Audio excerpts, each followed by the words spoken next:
SEC 쪽에서 또 트럼프 일가에 대한 ETF 신청 검토 조금 다시 시작했다라는 이야기가 나왔습니다.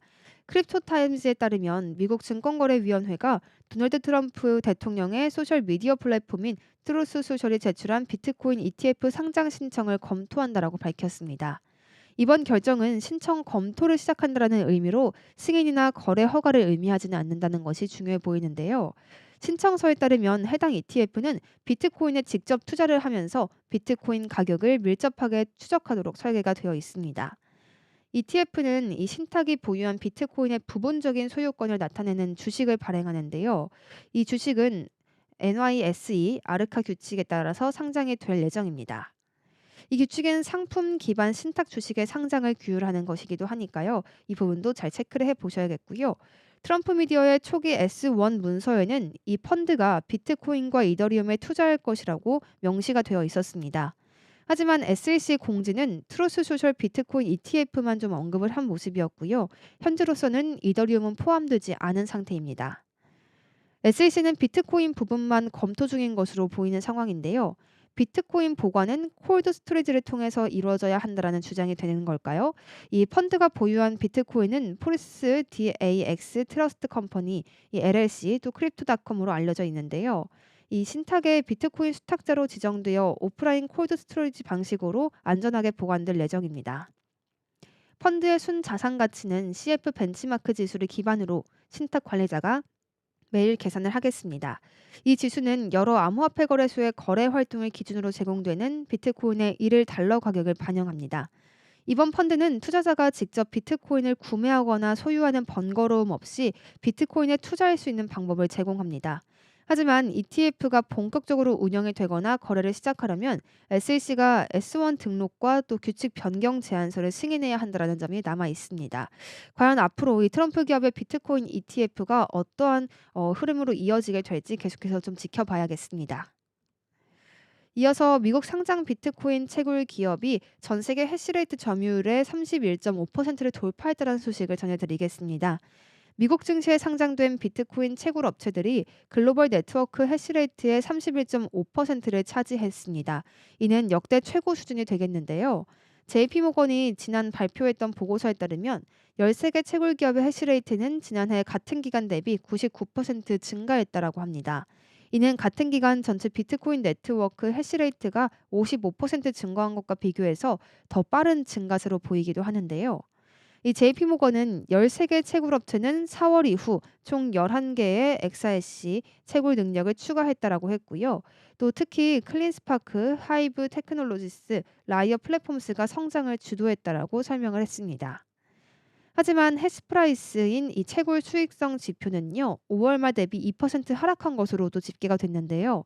JP모건은 현재 네트워크 해시레이트가 6월 초순에 감소를 하는 모습이었고 다소 이례적인 현상이라고 평가를 내리기도 했습니다. 한편 미국 증시에 상장된 13개 채굴 기업의 시가총액은 6월 들어서 24억 달러, 우리 돈으로는 약 3조 3천억 원가량이 늘어난 것으로 나타났습니다. 개별 기업에 대한 성과로는 라이엇이 20% 상승을 했고요. 두각을 또 나타낸 반면에 비트펌스는 9% 하락해서 가장 부진한 성적을 보이기도 했습니다. 이어서 비트코인 왕자에 관한 이야기도 함께 전해드릴게요. 스트레티지와 블랙록이 현재 비트코인 보유량을 두고 치열한 경쟁을 좀 벌이고 있는 모습입니다. 보유 경쟁이 격화되고 있는 상황들 속에서요. 최근 보유량을 조금 더 본다면 블랙록이 소폭 앞서고 있는 상황입니다. 하지만 양사 모두 공격적인 매입 전략을 이어가고 있기 때문에 향후 순위는 조금 더 유동적이 될 것으로 보입니다.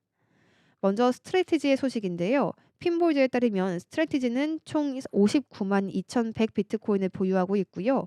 이는 약 633억 달러, 우리 돈으로는 약 85조 9,804억 원에 달합니다. 이 가운데 최근 매입된 1,100 비트코인은 비트코인 가격이 11만 달러에서 10만 3,639달러로 하락하던 시점에 평균 10만 4,080달러에 매입이 됐습니다. 해당 거래 금액은 약 10억 달러, 하나로는 1조 351억 원 규모가 되겠습니다. 스트래티지는 2025년 말까지 목표 수익률을 25%로 성장을 한 모습이었고요. 설정을 해놨고요. 또 연초 이후 현재까지 누적 수익률은 19.1%에 이르고 있습니다. 그렇다면 블랙록의 경우에는 어떨까요? 블랙록은 자사 ETF 상품인 아이쉐어즈 비트코인 트러스트를 통해서 66만 9,523 비트코인을 보유하고 있습니다. 이는 약 714억 1천만 달러, 하나로는 97조 176억 원 규모에 해당을 합니다. 최근 몇 주간에 걸쳐서 약 11억 달러, 약 1조 4,939억 원 규모의 비트코인을 추가로 매입을 했고요. 자산 규모를 지속적으로 확대하고 있는 모습입니다. 블랙록은 오는 2030년까지 세계 최대 디지털 자산 운용사로 도약하겠다는 목표 아래에서 향후 5년간 최소 500억 달러, 약 67조 8,950억 원 규모의 디지털 자산을 운용 자산으로 확보한다는 계획도 내고 있습니다. 이어서 2027년 100만 달러를 돌파할 것이다라고 경제학자들이 예측하고 있다라고 하는 비트코인 가격에 대해서 조금 더 짚어드리겠습니다.